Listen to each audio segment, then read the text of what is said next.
तो चौधरी साहब फिर बता देंगे कि 2:30 बजे कल क्या हुआ? हाँ, उस 2:30 बजे की तरफ जाने से पहले ना मैं एक सिनेरियो आपको बताता हूँ, वो आप ज़्यादा बेहतर तरीके से चीज़ों को अंडरस्टैंड कर सकेंगे, बल्कि देखने वाले भी अंडरस्टैंड कर सकेंगे। जो LOC है ना जी, वो ज़ाहिर लंबी LOC है, इसमें कोई शक नहीं। वहाँ पे दो ऐसी जगह हैं जहाँ से इंडियन जहाज़ जो है पाकिस्तान के हदूद के अंदर दाखिल हो सकते हैं। दो हमारे वीक पॉइंट है पाकिस्तान के, आप इस तरह समझ लें, क्योंकि उसकी वजह यह है कि वो पहाड़ी इलाका है, और जो पहाड़ी इलाका है उसमें से किसी जगहों पे इंडिया कमज़ोर है और किसी जगह पे पाकिस्तान कमज़ोर है। ये एक रियलिटी है जिसको हमें तस्लीम करना चाहिए। तो दो ऐसे सेक्टर्स हैं जहाँ से जो इंडियन जहाज़ है वो पाकिस्तान में दाखिल हो सकते हैं, और दो ही जगहों से दाखिल होते हैं। जैसे कि 2019 में उसमें से एक ही जगह थी जिसके अंदर से वो पाकिस्तान के अंदर दाखिल हुए थे।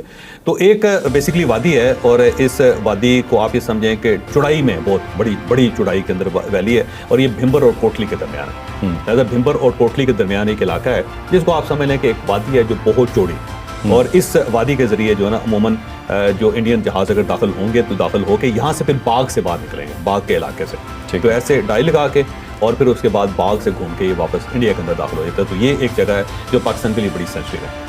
अब यहाँ पे पाकिस्तान ने अपना एयर डिफेंस सिस्टम लगाया है कि यहाँ ऐसा नहीं है कि इंडियन जहाज़ आएंगे तो हमें पता नहीं चलेगा, तो हमें इमीडिएटली पता चल जाए कि एयर डिफेंस सिस्टम हमारा वहाँ पे हर वक्त एक्टिव रहता है। और इस छेड़छाड़ के दरमियान भी एक्टिव था, 2019 में भी एक्टिव था। बल्कि 2019 में जो सूरत है वो बड़ी दिलचस्प थी। सारी रात पाकिस्तानी जहाज़ भी LOC पे करते रहे, गश्त करते रहे, और जो इंडियन जहाज़ थे वो भी।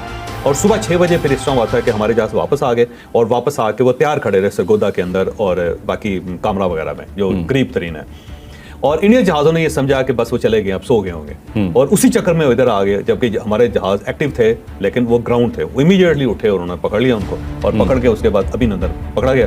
तो ये सब कुछ जो कुछ हुआ था वो उस दौरान भी यही हुआ था कि सारी रात यही चलता रहा मामला। अब दूसरा जो सेक्टर है ना, वो बेसिकली जो है वो मुजफ्फराबाद और 8 मुकाम के दरमियान एक है इलाका है जहाँ से भी इंडियन जहाज़ जो है पाकिस्तान के अंदर दाखिल हो सकते हैं।